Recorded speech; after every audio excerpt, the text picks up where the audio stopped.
खुशियों के इस त्योहार पर लोग दिए जला रहे हैं, खुशियां मनाई जा रही हैं, ग्रीन पटाखे फोड़े जा रहे हैं, लेकिन सियासी दलों में रणनीति बन रही है। 22 की जंग की धारदार रफ्तार बन रही है। विरोधी खेमे पर सर्जिकल स्ट्राइक का ब्लूप्रिंट तैयार हो रहा है।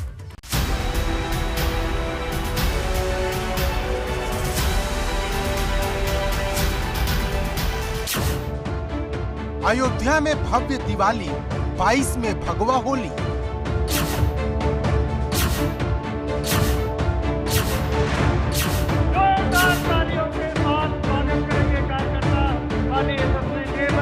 एक ही बात आपकी निकलती थी कि योगी जी एक काम करो मंदिर का।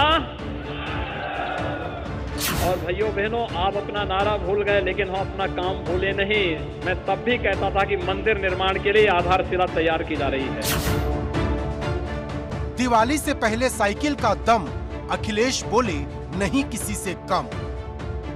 ओम प्रकाश राजभर जी का कार्यक्रम देख लिया आपने? बलिया से लेकर के लखनऊ तक सफाया होना निश्चित है, और अब वेस्टर्न यूपी में सहारनपुर से सफाया होना शुरू हो गया है। तो जब दोनों तरफ से सफाया होगा तो सेंट्रल में तो हम खुद बैठे हुए हैं। प्रियंका का महिला कार्ड वाला सबसे बड़ा चुनावी धमाका। उत्तर प्रदेश में कांग्रेस पार्टी 40% टिकट महिलाओं को देगी। हम इस देश की राजनीति, इस प्रदेश की राजनीति बदलेंगे।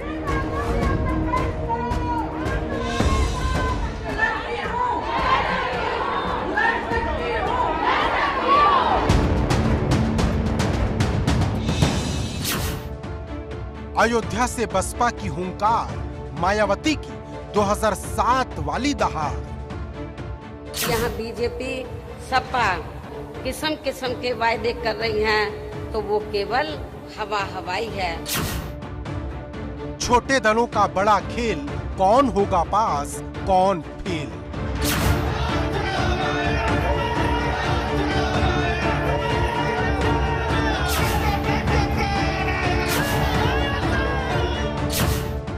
तो 2022 के जंग के सियासी धमाके, ये दिवाली इलेक्शन वाली। तो इस बार की दिवाली पर अगर कोई सबसे ज्यादा खुश है तो वो भाजपा है। पहली बार वो सरकार में है, दूसरी बात अयोध्या में दीपोत्सव का भव्य आयोजन किया गया है, और तीसरी बात वो इस बार भी अपनी जीत को लेकर निश्चिंत है। दिवाली पर एक बार फिर इसकी झलक दिखी। भाजपा के लिए दिवाली जितनी खास है, उतनी ही खास वो इस बार की होली को भी बनाना चाहती है। दरअसल इस बार होली 19 मार्च को है, और 19 मार्च ही वो तारीख थी जब 2017 में योगी आदित्यनाथ ने सीएम पद की शपथ ली थी।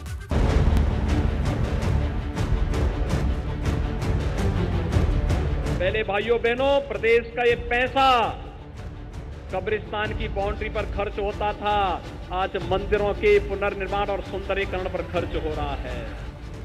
अयोध्या से विपक्ष पर सीएम योगी एक बार फिर बरसे।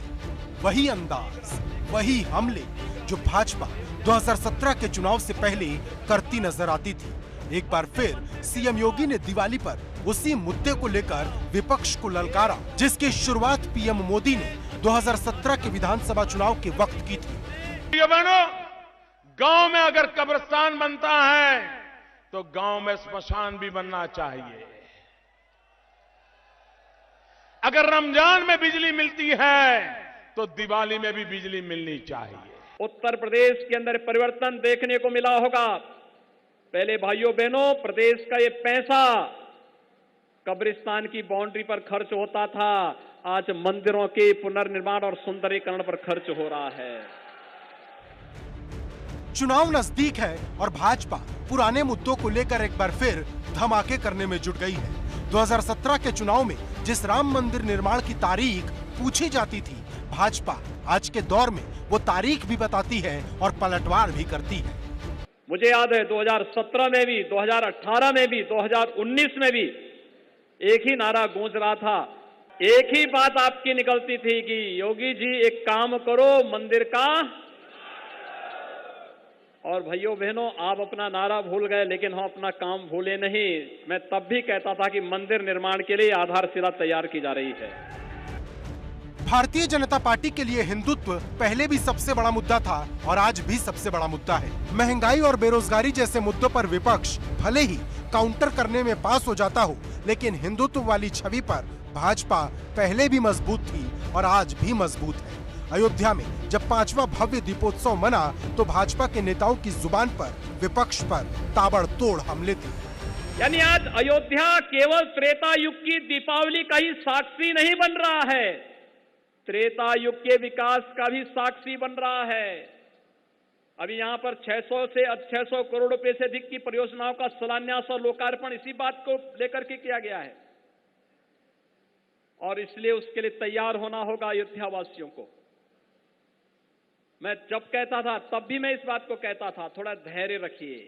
राम की मर्यादा हमारा सबसे बड़ा, यानी हमारे लिए जो सबसे बड़ा कार्य है वह है राम की मर्यादा के अनुरूप धैर्य, और जब भी हमने धैर्य रखा है हमें सफलता मिली है। भाजपा जितनी ऊर्जा के साथ इस बार की दिवाली मना रही है, उससे ज्यादा ऊर्जा के साथ 2022 की होली मनाना चाहती है। इसके लिए हर लेयर पर घेराबंदी हो रही है। हिंदुत्व का मुद्दा तो वैसे भी पार्टी के फेवर में रहता है और बाकी मुद्दों पर भी पार्टी की रणनीति तेज है। एक तरफ जहां जातिगत समीकरण साधे जा रहे हैं तो दूसरी तरफ दूसरे दलों में तोड़फोड़ का भी कोई मौका नहीं छोड़ा जा रहा। इसका सबसे बड़ा उदाहरण गाजीपुर के सैदपुर से विधायक सुभाष पासी हैं, जिन्हें सपा से तोड़कर भाजपा में शामिल करा लिया गया है। मैं सुभाष भाई को हृदय से स्वागत करता हूं। आप जैसा व्यक्तित्व, आप जैसा कृतित्व, आप जैसा नेता भारतीय जनता पार्टी में आने के बाद और भारतीय जनता पार्टी ताकतवर होगी। मैदान सज चुका है, मोहरे सेट हो रहे हैं और सबसे बड़े युद्ध की सबसे तेज रणनीति पर काम शुरू हो चुका है। पीएम मोदी का बार बार यूपी आना, अमित शाह का रणनीति बनाना और सीएम योगी का आए दिन विपक्ष पर ताबड़तोड़ हमले करना इसी रणनीति का हिस्सा है, ताकि दिवाली पर जो नींव रखी जा रही है उसका फल होली पर मिल सके। Bureau report, ABP Ganga. Bhajpa की अपनी तैयारी है और सपा की अपनी तैयारी। भाजपा की सरकार ने अयोध्या में दीपोत्सव का आयोजन कराकर बड़ा धमाका किया, लेकिन अखिलेश यादव दिवाली से पहले ही बड़े बड़े धमाके कर चुके हैं। जिस भी दिन भाजपा कुछ बड़ा करने वाली होती है, अखिलेश पहले से फील्डिंग सेट कर देते हैं। किस दिन विजय रथ यात्रा लेकर निकल पड़ते हैं तो किस दिन किसी पार्टी से गठबंधन का ऐलान कर देते हैं।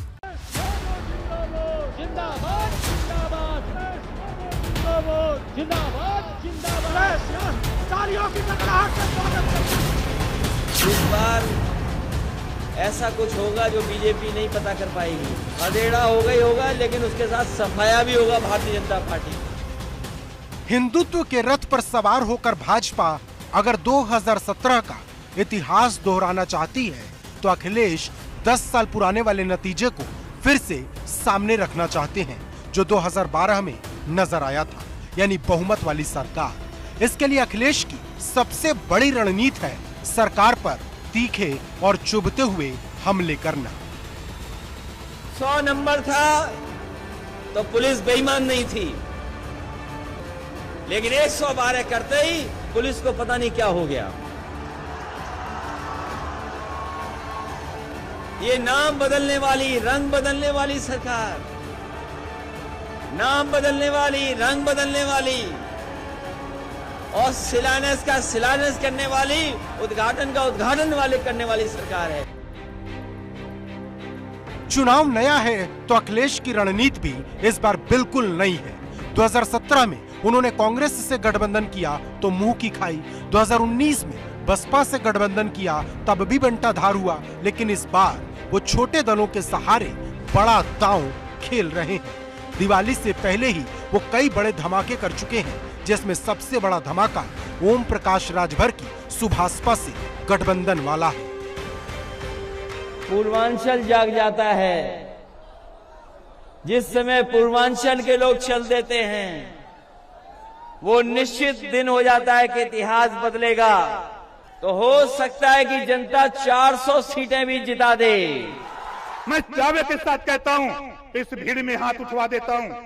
बताओ साथी, जिन लोगों ने अपना पैसा लगा के, चंदा लगा के गाड़ी करके आए हो, जरा हाथ उठाओ। ये देखो माननीय अखिलेश यादव जी, आप पूर्व मुख्यमंत्री थे, आज वर्तमान मुख्यमंत्री हो। ये वो हमारी भीड़ है, अपना पैसा लगा करके आती है। अखिलेश यादव ने दिवाली से पहले एक और बड़ा चुनावी धमाका किया। उन्होंने बसपा के 6 बागी विधायकों को पार्टी में शामिल करा लिया। साथ ही भाजपा के सीतापुर से विधायक राकेश राठौर को भी पार्टी की सदस्यता दिला दी।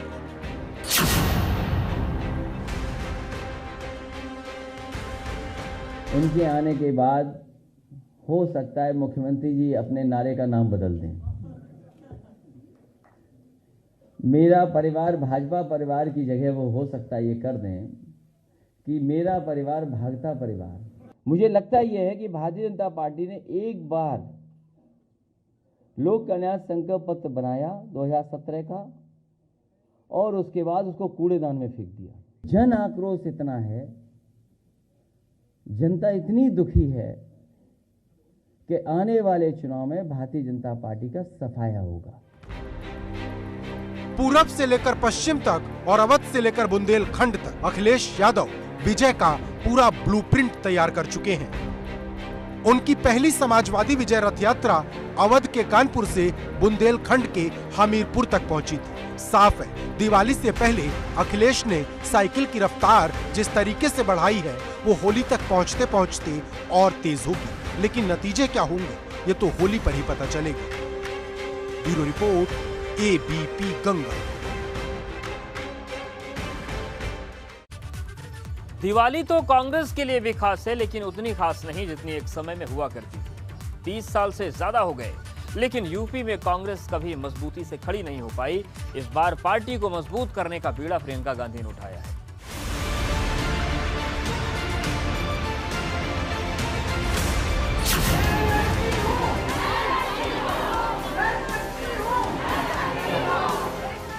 नया चेहरा, नई रणनीति और नए नए दांव, ये प्रियंका हैं जो कांग्रेस को यूपी में जिंदा करने की कोशिश में जुटी हैं।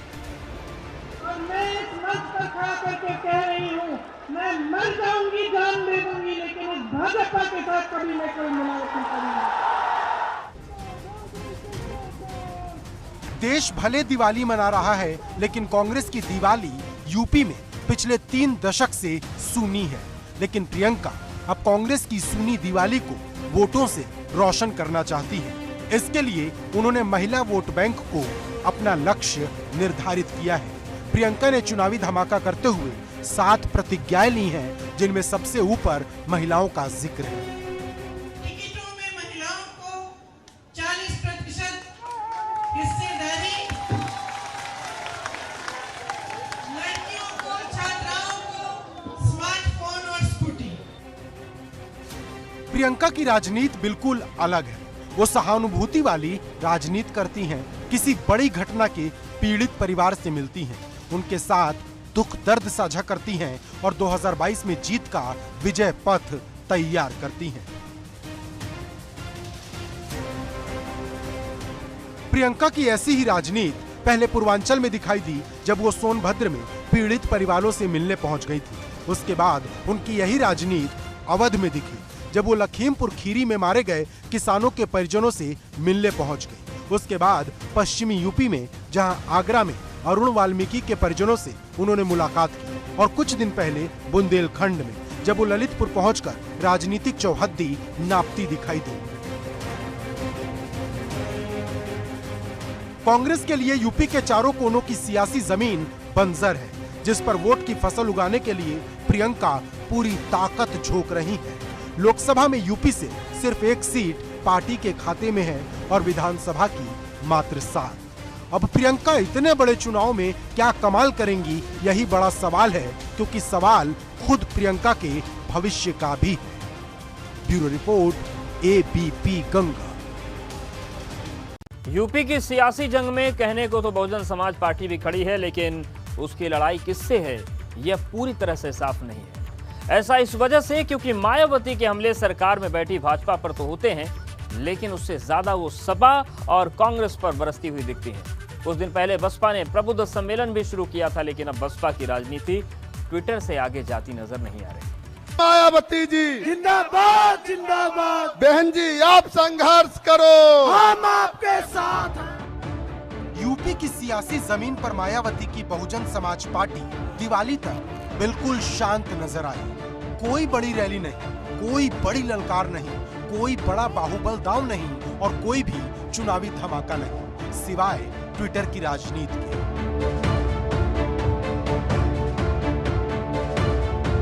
मायावती की बसपा टूटती जा रही है। 2017 में जो विधायक बसपा के चुनाव चिन्ह पर जीते उनमें भगदड़ मची है। 6 विधायक तो सपा में शामिल हो चुके हैं, जबकि अंबेडकर नगर, जिसे मायावती का गढ़ माना जाता है, उस क्षेत्र के 2 विधायक लालजी वर्मा और राम अचल राजभर 7 नवंबर को सपा में शामिल हो जाएंगे।